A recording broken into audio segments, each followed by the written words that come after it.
ये कहानी बिहार के एक पुराने शहर दरियापुर की है।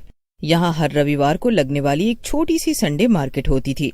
इसी हाट से थोड़ा बाहर निकलकर एक मोमोज का ठेला लगता था, जिसको विभा और उसका पति मोहन हमेशा आते जाते देखा करते थे। लेकिन कभी दोनों ने रुककर उस पर खाने का नहीं सोचा। इस औरत को देखकर तो लगता है जैसे कितने पैसे वाली होगी और बेचती मोमोज है।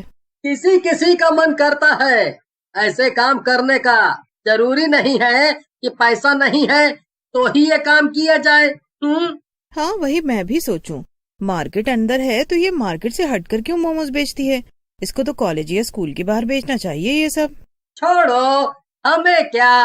और तुम भी क्या क्या सोचने लग जाती हो किसी के बारे में भी। चलो बैठो, घर चलते हैं। वो दोनों बाइक पर बैठ जाते हैं, लेकिन विभा मोहन के साथ बैठ तो जाती है, लेकिन उसकी नजर उस स्टॉल पर ही रहती है। वो ये सब ध्यान नहीं देती। मोहन समझ जाता है, बड़ी अजीब औरत है, जाने क्यों यहाँ ठेला लगाती है। और अगर पैसे वाली भी होगी तो कितने पैसे होंगे इसके पास? अब उसके बारे में सोचना बंद करके बताओगी क्या खाना है? चाउमीन ही खिला दो। और मैं नहीं सोच रही उसके बारे में। विभा के दिमाग में फिर भी वो लड़की आ ही रही होती है। रात को मोहन तो सो जाता है, लेकिन विभा मन ही मन सोच रही होती, कुछ तो बात है, कोई फायदा तो जरूर होगा उस लड़की को, तभी तो वो वहाँ मोमोज लगाती है। हमेशा लाल लिपस्टिक फैंसी कपड़ों में खड़ी रहती है। ऐसे कौन मोमोज बेचता है? क्या वो कुछ अलग डालती होगी अपने मोमोज में? अब सो भी जाओ विभा, कब तक सोचना है मोमोज के बारे में? अरे नहीं, मैं वो नहीं सोच रही हूँ। दोनों सो जाते हैं। कुछ दिनों बाद विभा गर्भवती हो जाती है। दोनों बहुत खुश हो जाते हैं। मोहन अपनी बीवी से बहुत प्यार करता है। मेरा ऐसी हालत में कुछ कुछ खाने का जी हो रहा है, क्या करूँ? अरे ये क्या सोचना, मैं हूँ तो मुझे बताओ क्या खाना है। विभा मोहन को रोज कुछ लाने को कहती है और मोहन वो लेकर भी आता है। एक दिन की बात है, विभा की तबीयत कुछ ठीक नहीं थी। सुनिए, आज मेरा खाना बनाने का बिल्कुल मन नहीं है। क्या आप आज बाहर खा लेंगे और रात में ऑफिस से आते समय कुछ लेते आना? हाँ कोई बात नहीं, तुम आराम करो, मेरी फिक्र मत करो। बस बताओ तुम क्या खाओगी? हाँ, सही बोलूं तो मुझे उस औरत के ठेले वाले मोमोज खाने हैं। बस इतनी सी बात, मैं आज लेते हुए आऊंगा। तुम बस हुक्म किया करो मैडम, तुम्हारा नौकर हमेशा तुम्हारे लिए हाजिर है। क्या आप भी मेरे नौकर थोड़ी हैं? वो तो आज पता नहीं क्यों बस मन हुआ ये सोचकर कि वो अपने मोमोज में आखिर ऐसा क्या डालती है, क्या पता कुछ अलग स्वाद हो। मोहन विभा की ऐसी बात सुनकर जोर से हंस पड़ा और विभा से विदा लेकर ऑफिस चला गया। ऑफिस से आते समय उसको मोमोज का ठेला दिखाई दिया। क्योंकि विभा प्रेग्नेंट थी तो मोहन लंच लेकर भी नहीं गया था। उसको भी बहुत तेज भूख लगी थी। क्यों ना जब तक ये मोमोज बनाएगी तब तक खा लिया जाए। एक काम करता हूँ, एक प्लेट यहाँ खा लेता हूँ, बाकी विभा के साथ खा लूंगा, इससे विभा को भी अच्छा लगेगा। मोहन ने सोचा, आज संडे मार्केट नहीं था तो मोहन ने देखा आसपास कोई नहीं था, सिर्फ वही औरत लाल ड्रेस में लाल लिपस्टिक लगाई खुद ही लेकर खा भी रही थी और बाकी के मोमोज गर्म करते हुए गाना गा रही थी, जैसे उसको किसी से कोई मतलब ही न हो और वो खुश हो। तभी मोहन ने धीरे से हिचकते हुए कहा, एक प्लेट कितने का देती हैं आप? मोहन को अपने पास खड़ा देखकर वो घबरा गई और जल्दी से प्लेट नीचे रखकर बोली, 1 प्लेट 60 की आती है और उसमें 12 मोमोज होते हैं।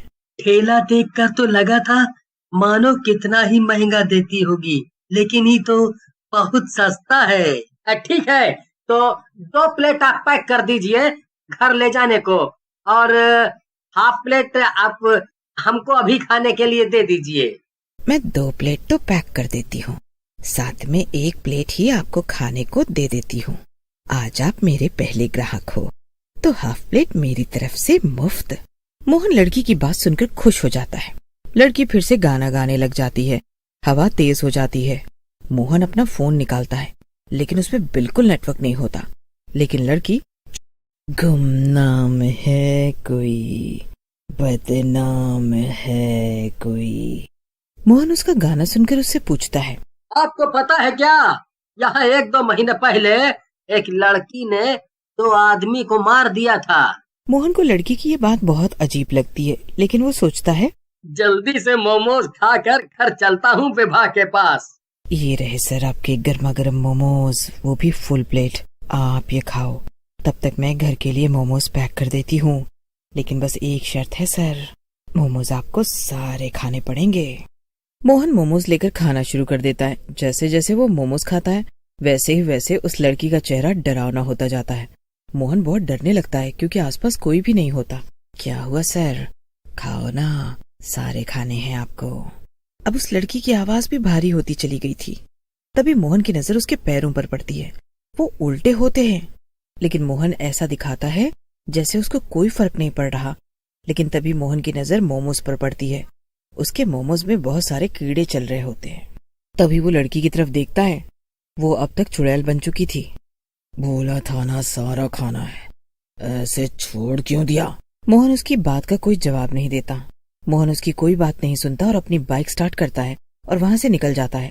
लेकिन बाइक वहीं वापस आ जाती है जहां वो चुड़ैल खड़ी मुस्कुरा रही होती है। तू अपने पैक किए हुए मोमोज को तो लेकर ही नहीं गया, ये भी तो ले जा। चुड़ैल उसकी तरफ बढ़ने लगती है। मोहन फिर से बाइक स्टार्ट करता है, फिर वहीं आ जाता है। क्या हुआ, और मोमोज खाने हैं? मोहन डर के मारे रोने लगता है। वो जहाँ से भी जाता उसके सामने वही चुड़ैल आ जाती। वो बहुत थक जाता है। कब तक चलाएगा, अब कुछ नहीं हो सकता। फिर एक अलग सी ही आवाज में चुड़ैल बोलती है, आपने अपने मोमोज तो खाए ही नहीं सर। मोहन बहुत चिल्लाता है, बेचारा, ये सब तेरे ही मोमोज हैं, खा ले इन्हें, खा ले। लेकिन मोहन एक बार फिर हिम्मत करके अपनी बाइक शुरू करता है। वो बाइक चलाते हुए आंखें बंद कर लेता है। तभी उसको सामने से 2 पुलिस वाले दिखाई देते हैं। वो उसको बुलाते हैं। अरे ओ जी, ऐसा कौन बाइक चलाता है? लगता है इसने पी रखी है सर। क्या हुआ है तुझे? हैं? पी रखी है क्या? पता है ना, पी कर गाड़ी चलाना मना है। मैंने नहीं पिया है, मैंने चुड़ैल के मोमोज खाए हैं, वो मुझे मार देगी। ये क्या बहकी बहकी बात कर रहा है? हैं? मैं सच कह रहा हूँ, मैं आपको उसका ठेला भी दिखा सकता हूँ। मोहन पुलिस वालों को उस जगह पर लेकर जाता है जहाँ वहाँ मोमोज वाली होती है। लेकिन अब वहाँ पर कुछ भी नहीं होता और ऐसा लग रहा था जैसे वहाँ पहले कभी कुछ था ही नहीं। मोहन को यकीन नहीं होता अभी जो सब हुआ वो एक झूठ था। मोहन की हालत अब बहुत खराब हो चुकी थी। उसकी तबीयत के साथ साथ उसका मानसिक हालत भी बहुत खराब होने लगा था। दोनों पुलिस वाले व्यवहार के बहुत अच्छे थे। उन्होंने मोहन से कहा, चलो मैं तुम्हें तुम्हारे घर छोड़ देता हूँ, यहाँ कब तक ऐसे परेशान रहोगे? मोहन पुलिस वालों की बात मान लेता है, घर पहुँच जाता है। घर पर उसको जैसे ही विभा देखती है रोने लगता है। क्या हुआ जी आपको? किसी ने कुछ किया क्या? किसी ने आपको मारा क्या? विभा बहुत घबरा जाती है। उसने मोहन को ऐसे बेबस कभी नहीं देखा था। जी आप लोगों का बहुत बहुत शुक्रिया जो आप इन्हें घर तक लेकर आए। पुलिस वाले चले जाते हैं। विभा मोहन के पास जाती है और बैठ जाती है और पूछती है। मोहन रोते रोते उसको सारी व्यथा बता देता है। मुझे लगता है उसमें कुछ तो गड़बड़ है, पर इतनी बड़ी गड़बड़ मैं तो आपको वहाँ कभी नहीं जाने देती। अगर मुझे पता होता, मेरी ही गलती है ये सब। अब आप कभी उस रास्ते से मत जाइएगा। आप मुंह हाथ धो लीजिए, मैं अभी खाना लगा देती हूँ। मैंने मैगी बनाई है, आज वही खा लेते हैं। कल से मैं घर पर ही खाना बना लूंगी। मोहन उठकर अपने वॉशरूम में चला जाता है। मुंह धोते हुए उसकी नजर शीशे पर पड़ती है। शीशे पर खून से लिखा होता है, सर आपने पूरे मोमोज नहीं खाए हैं ना? मोहन की नजर एकदम से विभा की लाश पर पड़ती है, जिसको देखकर मोहन को हार्ट अटैक आ जाता है और वो भी मर जाता है। चुड़ैल का मकसद अब पूरा हो जाता है और वो जोर जोर से हंसने लगती है और फिर गायब हो जाती है।